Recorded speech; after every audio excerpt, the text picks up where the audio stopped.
Wander. Olá, queridos, bom dia, graça e a paz, que o Senhor te abençoe, seja muito bem-vindo a mais um culto, seja muito bem-vindo a mais uma transmissão. Você que está indo online essa administração, seja muito bem-vindo. Hoje nós estamos em um momento diferente, eu estou de viagem, estou aqui em Goiânia, e aí estou aqui agora no quarto do hotel preparando essa mensagem para você, para que o Senhor possa derramar das bênçãos dele para sua vida, para que você possa receber daquilo que o Senhor tem ministrado para a gente nesses dias. Você que está aí no salão, você que está participando do culto presencial, Deus abençoe vocês. Bom dia a todos aí. Que eu possa falar com vocês aí da mesma forma, assim como se eu estivesse aí, tá bom? Estamos aqui nesses dias em Goiânia, recebendo do Senhor, participando de um tempo de ativação com alguns homens, né? O Wander tá aqui, vem aqui, Wander, vem dar paz para os irmãos aqui. Aí.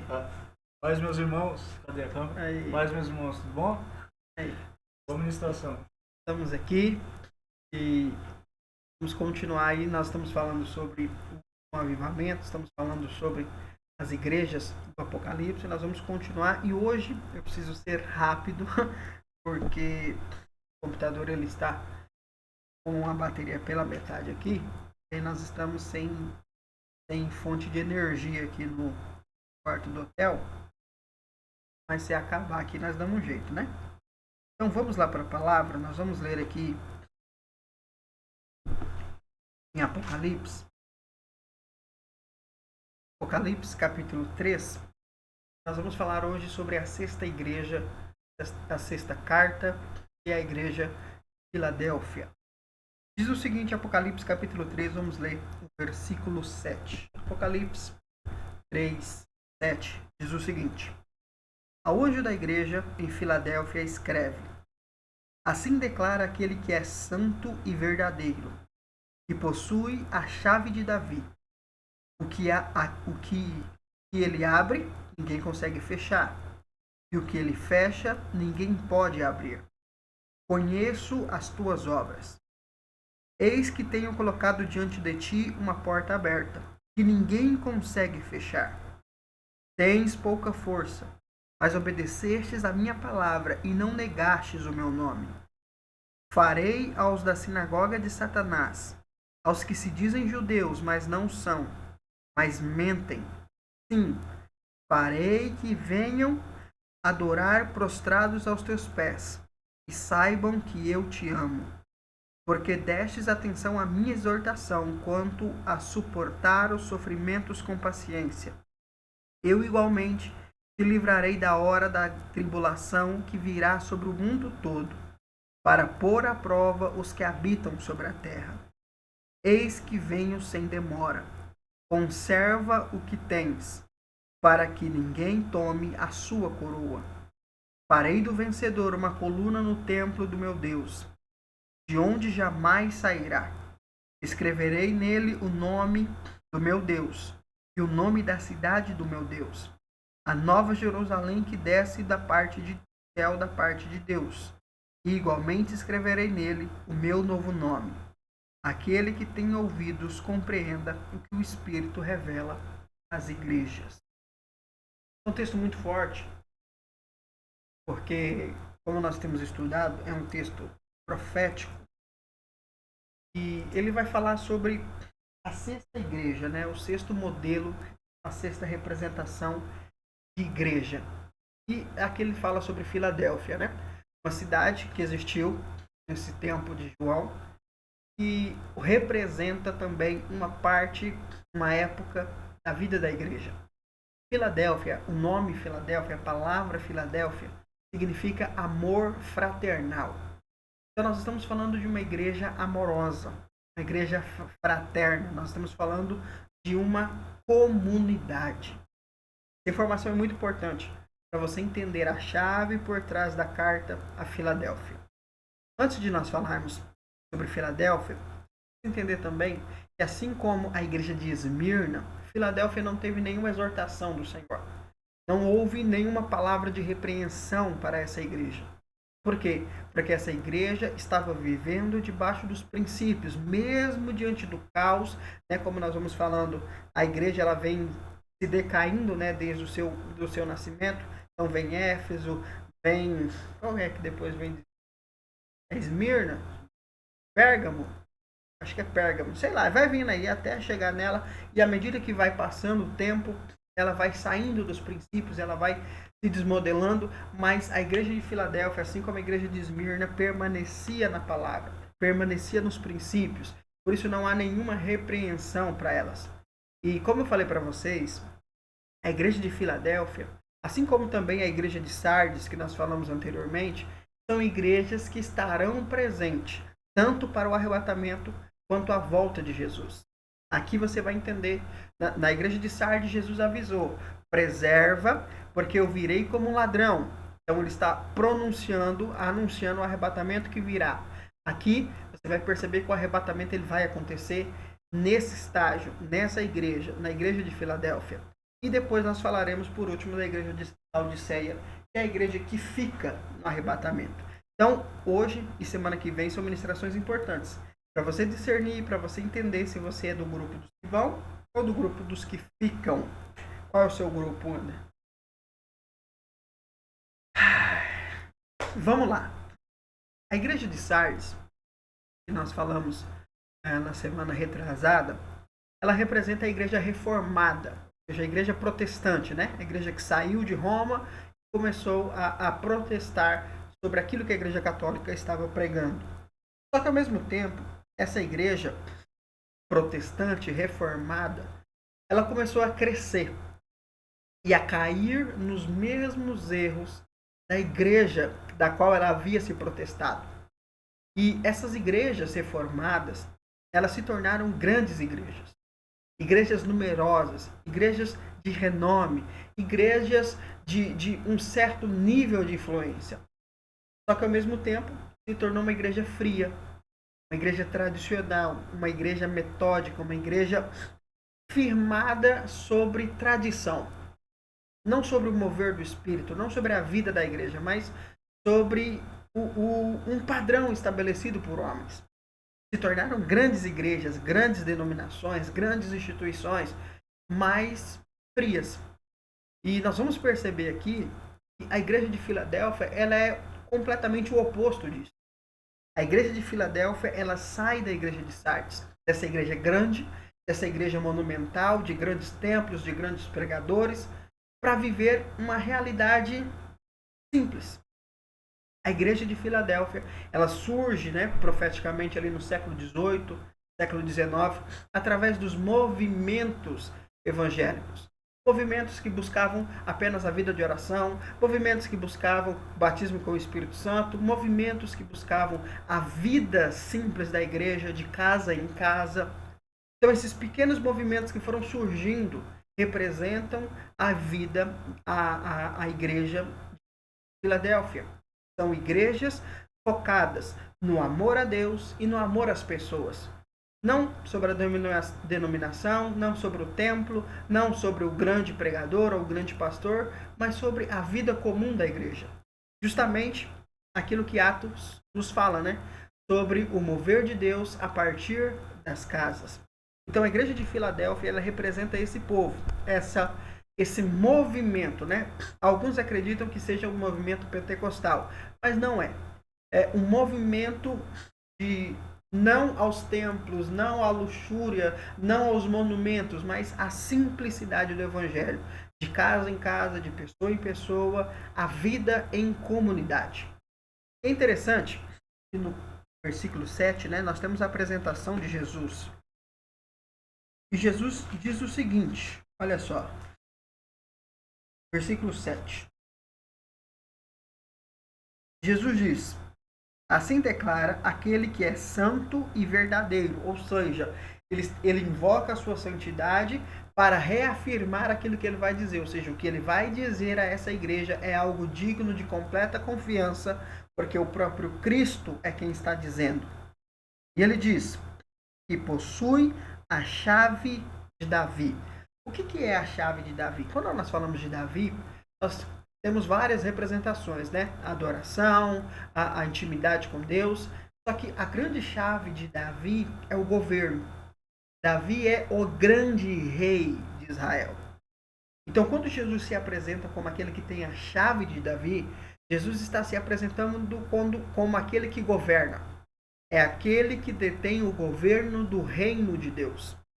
Não está falando sobre alguém que simplesmente morreu para salvar a humanidade, mas está falando de alguém que governa. Você vai perceber aqui que o assunto muito aqui nessa carta é sobre o reino. Por quê? Porque Jesus é o rei. O grande rei é Jesus. E ele virá para governar, para reinar sobre essa terra. E ele está convocando a sua igreja para que esteja nesse reino com ele. Então ele diz, eu sou aquele que tem a chave do reino. Eu sou o grande rei e eu quero trazer vocês para essa realidade. A realidade do reino. Aí ele diz, o que ele abre, ninguém consegue fechar. E o que ele fecha, ninguém pode abrir. Isso é interessante, porque isso fala sobre o Kairos. Né? O que é o Kairos? Kairos é a manifestação da oportunidade. É quando Deus abre um portal de oportunidades para nós e que se nós acessarmos esse portal, nós teremos favor disponível para romper qual seja a área da nossa vida. Então, o que o Senhor está dizendo? Eu estou abrindo um tempo de favor para vocês. Para essa igreja que não está preocupada com a denominação, não está preocupada com os eventos. Para essa igreja que está preocupada com a comunhão com Deus e com a comunhão com a igreja. Eu estou abrindo um tempo favorável para vocês. E que tempo é esse? Um tempo de avivamento. Um tempo de manifestação do Espírito Santo.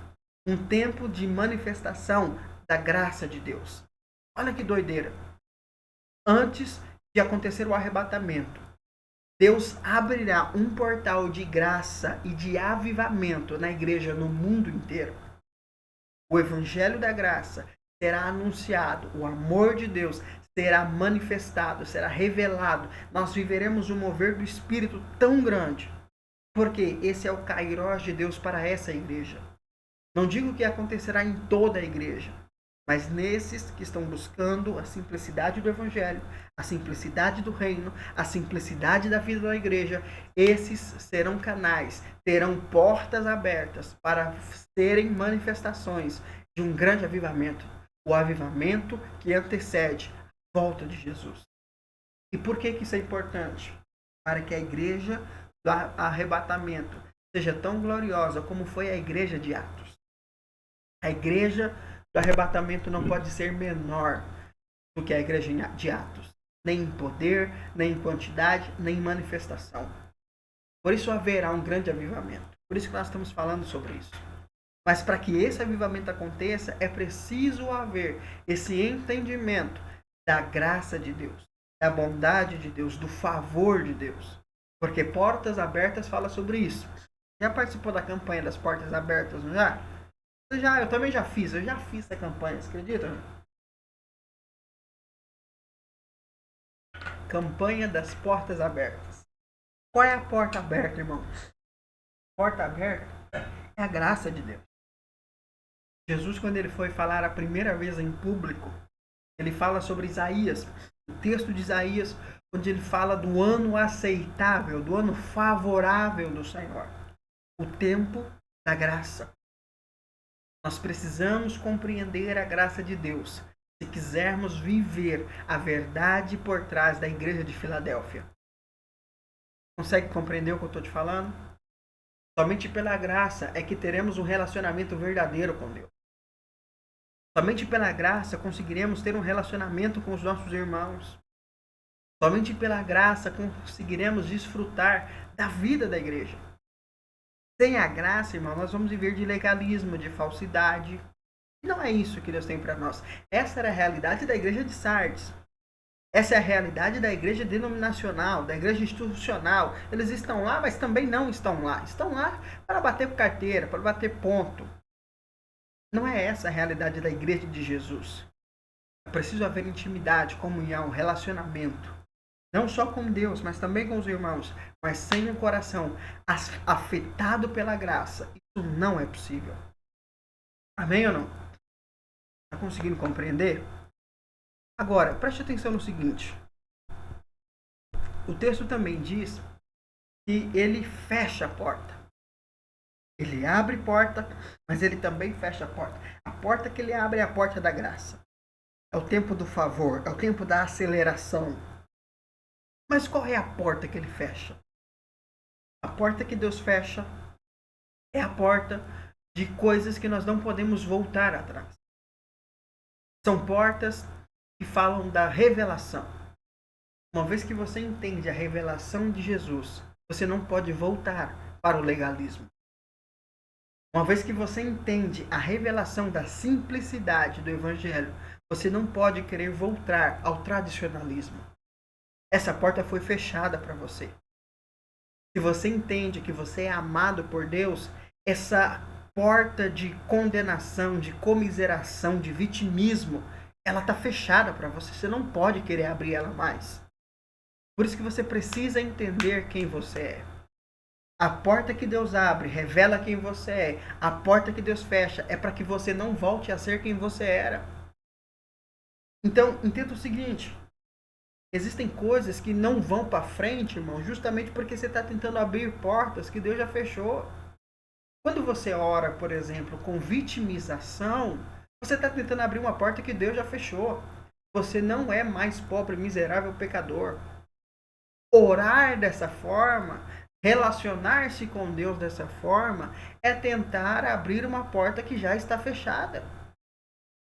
Você precisa orar, se posicionar como um filho amado, como alguém que está em uma nova posição, alguém que recebeu uma nova identidade. Essa é a porta aberta para você. Porta fechada não fala de emprego, não fala de empresa, não é nada disso. Estamos falando da sua posição em Cristo. Estamos falando de quem você é. Porque uma vez que você entende quem você é e adentra por essas portas, emprego, salário, irmão, nada disso importa mais. Porque todas as coisas cooperam para o nosso bem. Ainda que as tribulações venham, as adversidades venham, as dificuldades venham, Deus já fechou a porta da pobreza. Deus já fechou a porta do desemprego. Essas coisas não me pertencem mais. Por quê? Porque eu sou um filho amado.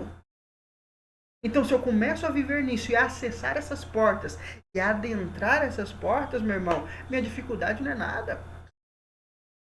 Por isso que Jesus diz, creiam em Deus. Creiam também em mim. Busque acessar portas que Jesus abriu para você, irmão. Portas de sua identidade. Portas da revelação, da aliança que você está inserido. Se você entende isso, você não volta atrás. Hebreus fala que nós que vivemos pela fé, somos daqueles que avançam e não que retrocedem. Porque se retrocedermos, o Senhor não se agradará mais de nós. Não porque Ele não nos amará, mas porque nós negociamos a verdade.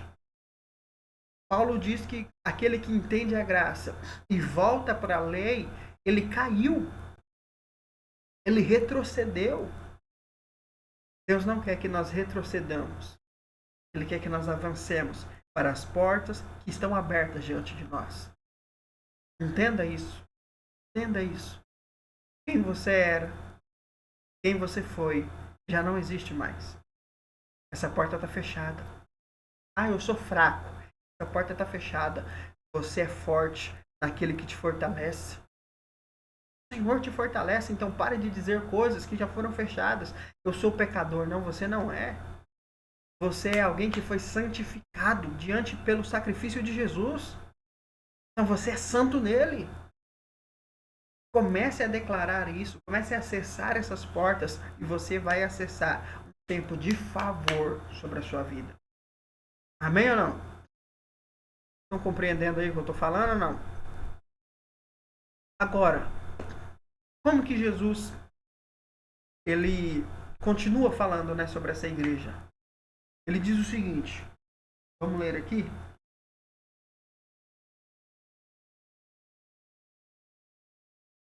No versículo 8 ele diz o seguinte: conheço as tuas obras. Eis que tenho colocado diante de ti uma porta aberta e que ninguém consegue fechar. Isso aqui era o tema da campanha que o povo faz, né?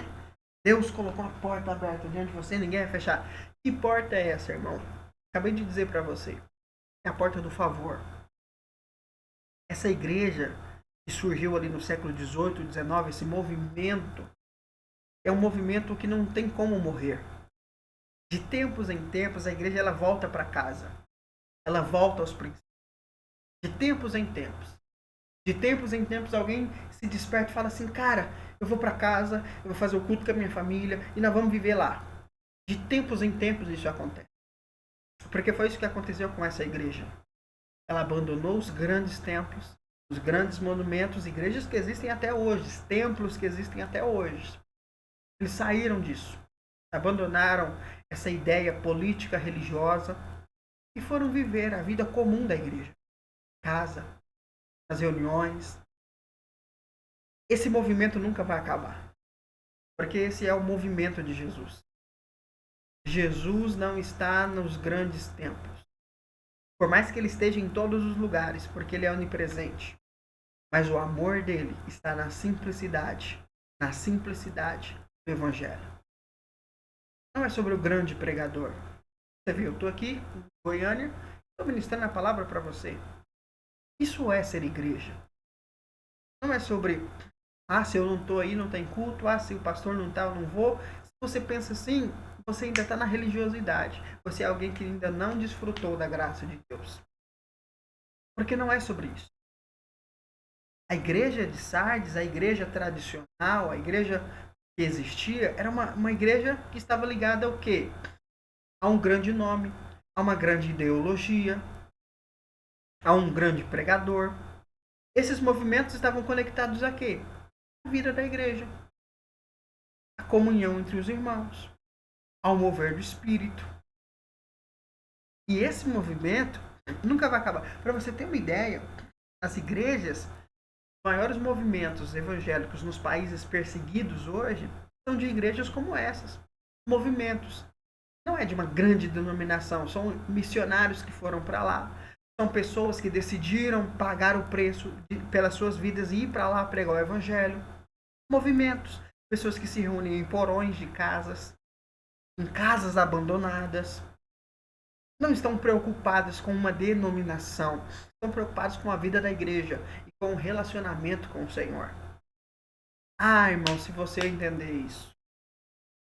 Se você entender que igreja não é uma placa, se você entender que igreja não é uma denominação, igreja não é um lugar, igreja somos nós, se movimentando no reino. Isso é igreja. Seja num quarto de hotel, seja num salão, seja num porão de uma casa, na sala de uma casa, não importa. Seja online. Uma vez que estamos dedicados a viver a vida da igreja, isso não importa. Porque a igreja é maior do que isso. Está conseguindo compreender? Então, quando Jesus fala que ele vai abrir uma porta, né, que ele, na verdade, abriu essa porta, ele está dizendo: o que começou em vocês nunca vai acabar. O que vocês começaram aqui, renunciando ao glamour, renunciando à grandeza, à influência, à fama, o que vocês estão fazendo aqui, nunca mais vai acabar. Nunca mais vai acabar. Eu abri essa porta e ninguém vai fechar. É interessante que Jesus diz: e eu sei que vocês têm pouca força. O que isso significa? Vocês não são a maioria. Vocês não têm influência. Vocês não têm dinheiro. Vocês não têm poder. Vocês não têm nada. Mas vocês têm eu do lado de vocês. Olha que forte isso, irmão. Jesus está dizendo: vocês são fracos. Porque vocês não têm o templo que eles têm. Vocês não têm os pregadores que eles têm. Vocês não têm o dinheiro que eles têm. Vocês não têm a influência que eles têm. Mas vocês têm eu. Coisa que eles não têm. Olha que forte isso, irmão. Jesus não está preocupado com a nossa força. Jesus está preocupado com a nossa dedicação em viver aquilo que ele tem. Essa igreja abriu mão de tudo para viver Jesus. Você acha que não choca a cabeça das pessoas? Claro que chocou. Num dia você está numa igreja maravilhosa, monumental, com ouro nas paredes, e o pregador maravilhoso, arrastando multidão. Numa hora você está no porão de uma casa.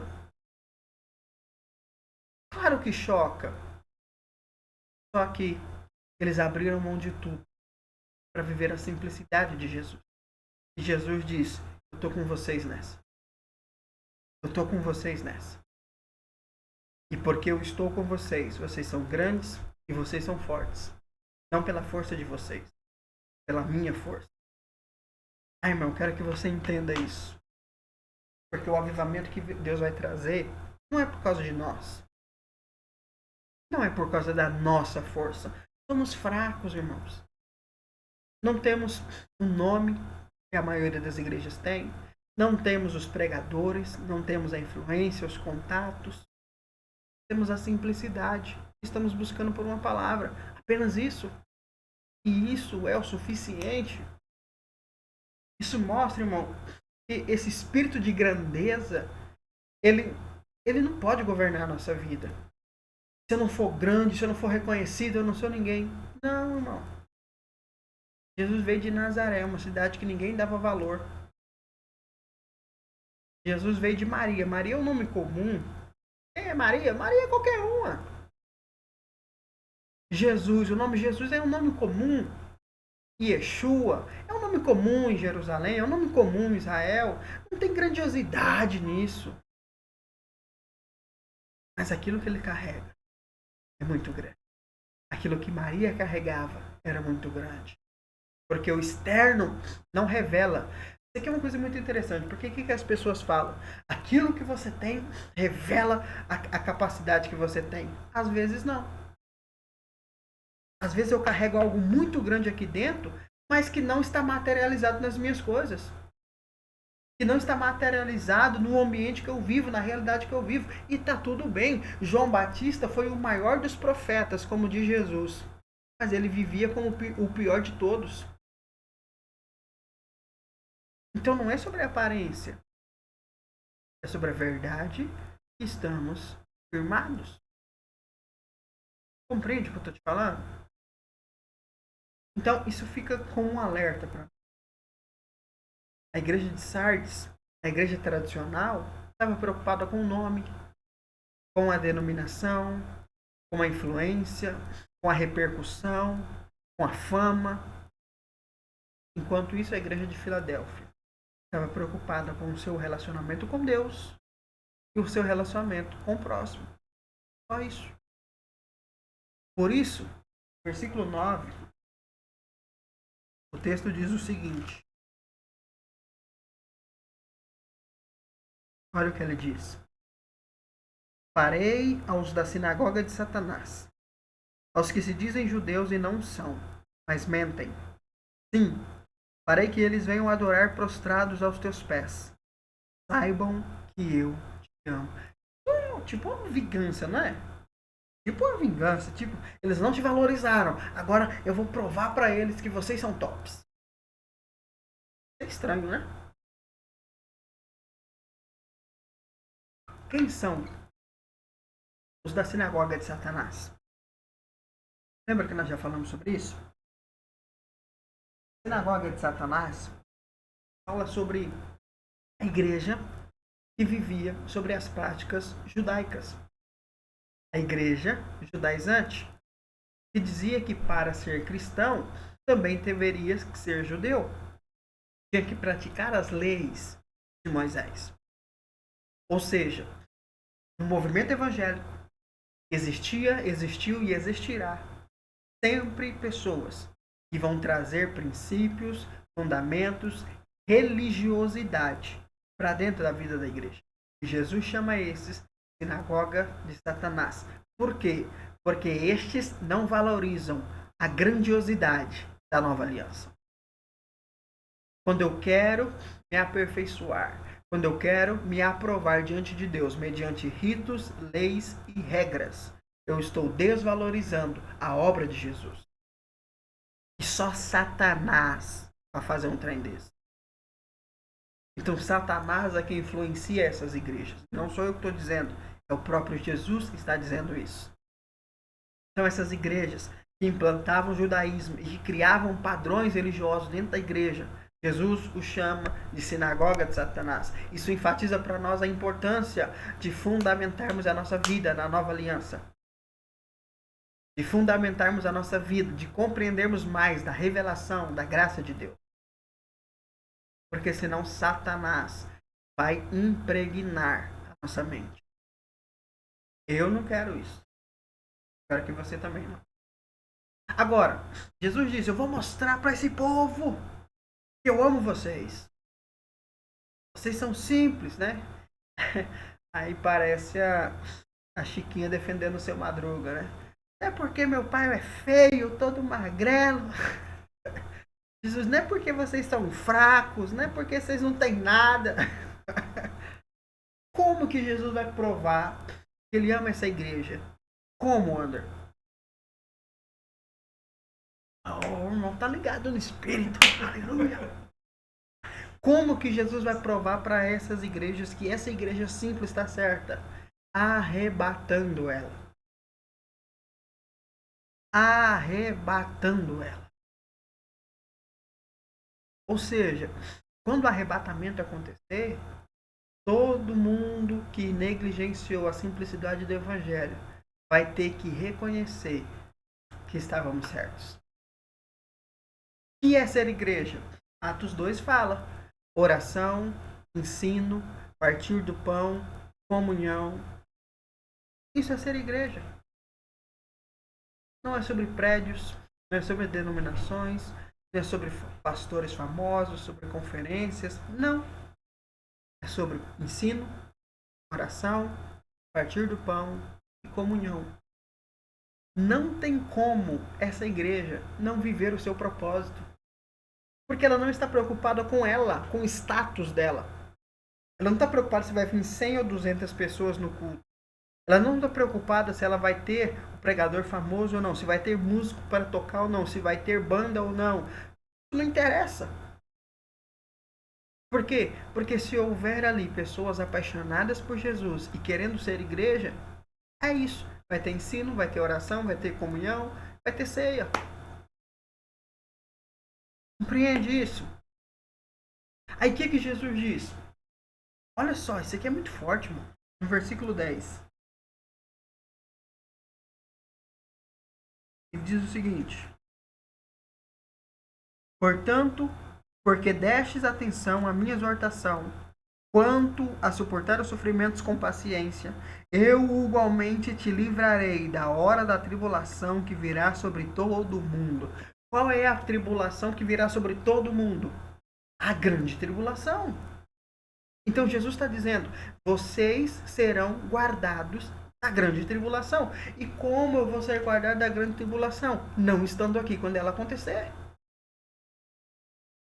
Então Jesus está dizendo para a igreja de Filadélfia, vocês serão arrebatados.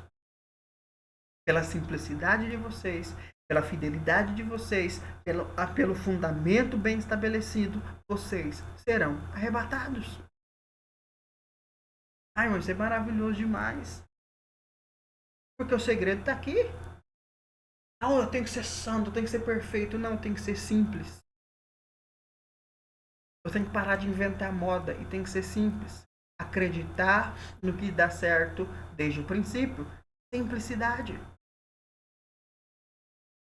Então Jesus está dizendo, eu vou livrar vocês. Tem gente que não acredita que a igreja será arrebatada antes da grande tribulação. Mas nós acabamos de ler. Eu vou livrar vocês. Ah não, Deus vai nos guardar aqui. Não, não vai, irmão. Porque o texto está dizendo que a tribulação virá sobre todo o mundo. Para pôr à prova os que habitam na terra. Para todo mundo. Crente, não crente. Todo mundo vai passar por essa loucura. Os crentes serão guardados da ira de Deus. Mas não serão livrados da ira de Satanás. E isso é a grande tribulação. Então, se eu estou aqui, irmão, eu vou enfrentar o anticristo. Então, para eu não enfrentá-lo, Deus vai ter que me tirar daqui. O arrebatamento vai ter que acontecer antes da grande tribulação. E não é para todos. Porque Jesus deixa claro, eu vou provar que eu amo vocês, tirando vocês. Então, não é para todo mundo. Eu espero que você esteja entendendo o que eu estou te falando. Aí, no versículo 11 ele diz: Eis que venho sem demora, conserva o que tens, para que ninguém tome sua coroa. Ele diz: Eis que venho sem demora. Estou vindo para vocês. Preserva, guarda o que você tem. Ou seja, fazer o quê? Faça apenas o que você já está fazendo. Preserva o que você já ganhou. Olha que loucura. Jesus está dizendo, você já tem o reino. Porque coroa fala do reino. Jesus está dizendo, vocês já venceram, cara. Tá tudo certo. Só continua. Vocês já conquistaram o reino, vocês já estão dentro. Tipo assim, não fica assim, será que eu vou estar no reino? Será que eu não vou estar? Jesus está dizendo para vocês já estão. A coroa já é de vocês. Só continue fazendo o que vocês estão fazendo. Ou seja, quer dizer que se a gente fizer a mesma coisa, nós já tem também.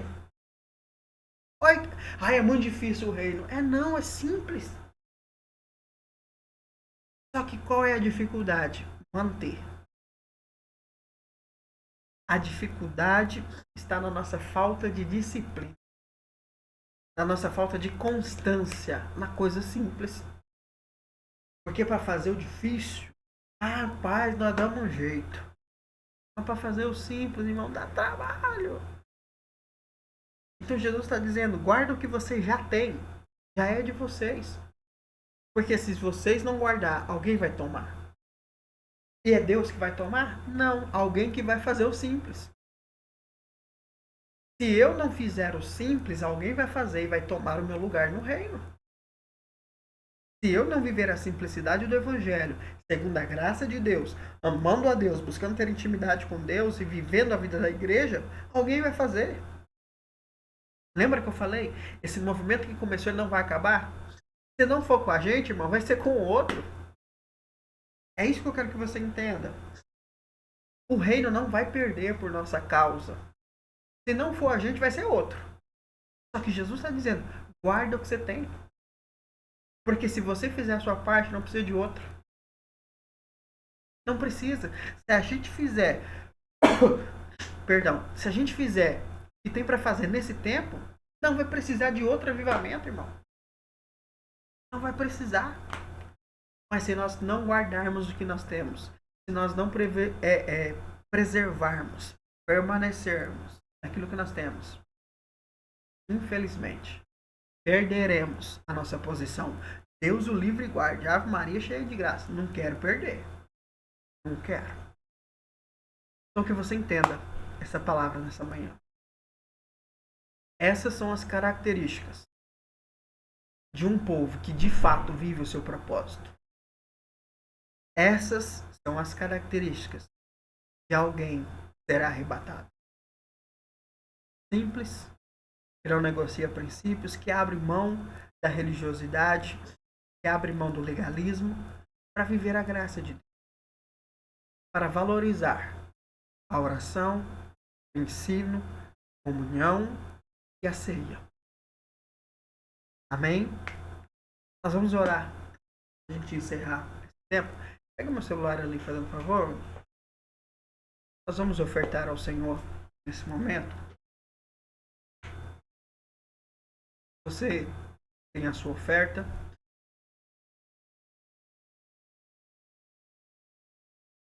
Vamos ofertar ao Senhor. A gente selar. Momento.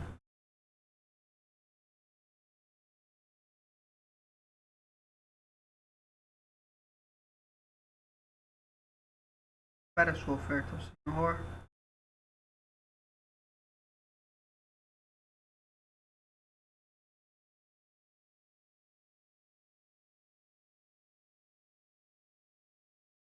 Glória a Deus.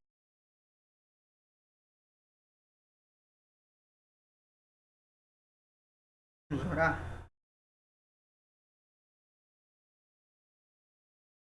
Pai, nós selamos esse momento diante do Senhor. Obrigado, Pai, por essa palavra. Obrigado por essa instrução na nossa vida. Nós queremos fazer parte desse povo, um movimento, essa porta que o Senhor abriu. que ninguém vai fechar. Porta da graça. Evangelho simples, genuíno. Pai, nos ajude a não negociarmos. Pai, que os nossos olhos estejam voltados para o Senhor. Que as coisas sejam apenas instrumentos, ferramentas. Mas nunca essas coisas sejam o alvo da nossa vida. Porque senão vamos nos perder. Espírito Santo, nos ajude a viver a verdade, a entender a verdade e a ensinar a verdade. Eu oro, Senhor, para que cada um nesse momento receba no Teu Espírito a revelação desta palavra. Que sejamos essa igreja de amor fraternal, amor que busca um relacionamento íntimo e pessoal com o Senhor. Nada de religiosidade, mas um amor, uma intimidade, mas que também vive a vida da igreja, que ama ser igreja. Pai, no nome de Jesus, nos conduza nesse caminho. Somente o Teu Espírito pode nos conduzir a este lugar. Então que essa verdade seja impregnada, impressa no nosso coração. Que possamos viver e ser essa igreja. A igreja do arrebatamento. Pai, cada semente lançada diante do Teu altar, eu apresento e recebo diante do Senhor. Eu declaro a Tua bênção sobre 30, 60, 100 por um, sobre cada semente lançada, Pai. Deus, sobre aqueles que entregam o seu dízimo, eu recebo os dízimos dos Teus filhos. E eu declaro, Pai, portas abertas de favor sobre a vida financeira deles. Que eles possam experimentar da Tua boa, agradável, perfeita vontade. A bênção que enriquece, que ela se manifeste sobre a vida dos Teus filhos. Em nome de Jesus. Amém, queridos? Glória a Deus. Fique à vontade para você poder pegar a sua oferta, seja presencialmente aqui, seja online. E vai pegar o seu dízimo, fique à vontade. Pode colocar aí, nós encerramos o momento com o Senhor. Essa semana nós temos a nossa programação normal. Quarta-feira nós teremos a nossa oração e a última aula do ano da nossa escola. E eu espero vocês. Tá bom? Deus abençoe vocês. Mantenham-se firmes. Que nós possamos acessar esse lugar. Essa igreja será arrebatada. Meu Deus, é forte. É muito forte. Deus abençoe vocês, gente. Tamo junto. Deu certo, hein? Deu certo. Não descarregou, mas tá quase. Deus abençoe vocês, gente. Nos vemos quarta-feira. Em nome de Jesus. Paz.